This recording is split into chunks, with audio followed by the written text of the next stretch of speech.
Well, hello, everybody. Here I am. Of course, it's Wednesday. That's the reason I'm here. I hope that you've had a great Monday, Tuesday, and Wednesday. We're almost over with the day. I have. I really have. So, hello. How are you? Today's topic is keeping a balance between getting new ideas and strategies and asking for advice and being true to who you really are. Being true to who we really are. But before I get into the topic, I want to thank you for your comments. Thank you for your suggestions. Thank you for your likes. Thank you for taking the time to watch the videos. And thank you for recommending them to your friends, family, and colleagues. It is always, and I want to mention this every time because it truly is a pleasure for me to sit for a few minutes every week and reflect on my practices, and I hope that these reflections can also be of benefit to you. So let me tell you how I decided to talk about this today. Yesterday, I went into my principal's office.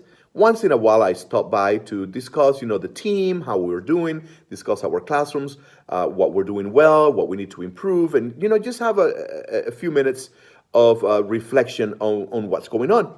And we are fortunate to have that type of administration at our school that we can actually go and really just talk. Sometimes that's all we need. And I'm getting ready to have some visitors in my classrooms because I joined a program that our district has, and we're going to have I'm going to have visitors in the classroom. So I was looking at my classroom and I said, this is kind of plain, and it's really not very attractive. I was thinking. So I was expressing to her, I really have to go into my classroom and I have to think of some ideas to really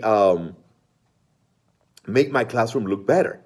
And this is what she said, and I thought it was very sound advice. I was very actually grateful for that advice. She said, you are who you are. Visitors are going to come to your classroom and they're going to see your classroom. They're going to go to somebody else's classroom and they're going to see that person's classroom.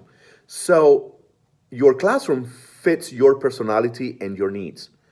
I don't think you should do anything to it.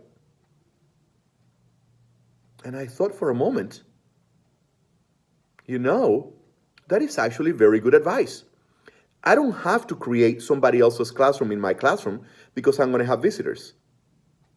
This is the classroom that I have. This is the classroom that I arranged. This is the classroom that I prepare for my students.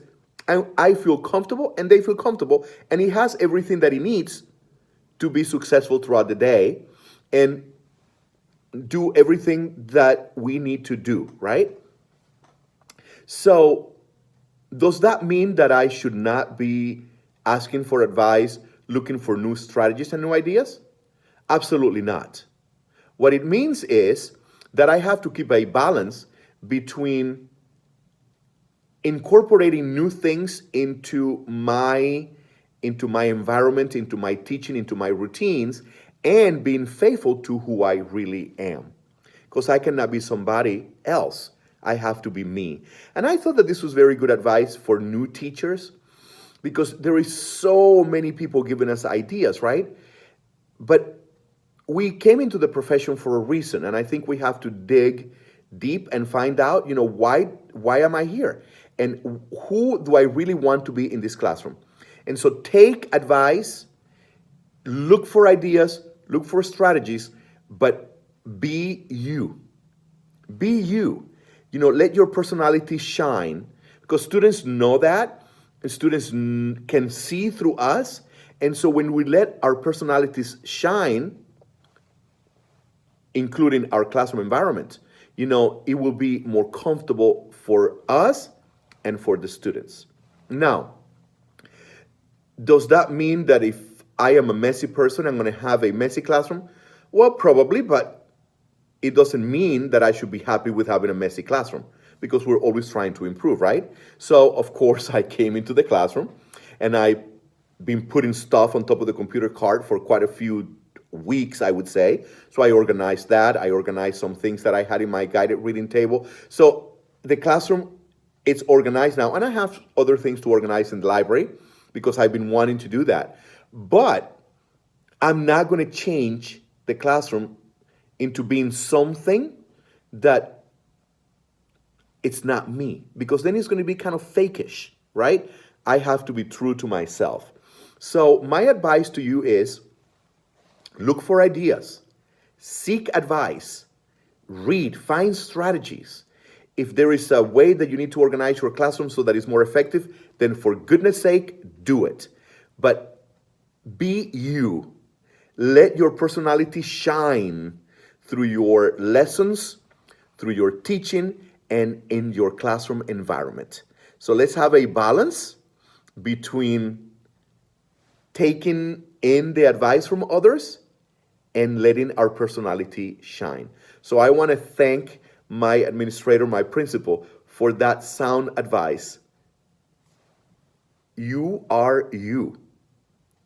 And when visitors come into that classroom and this classroom and this classroom, they're going to see different classrooms because there are different teachers and they can all be effective.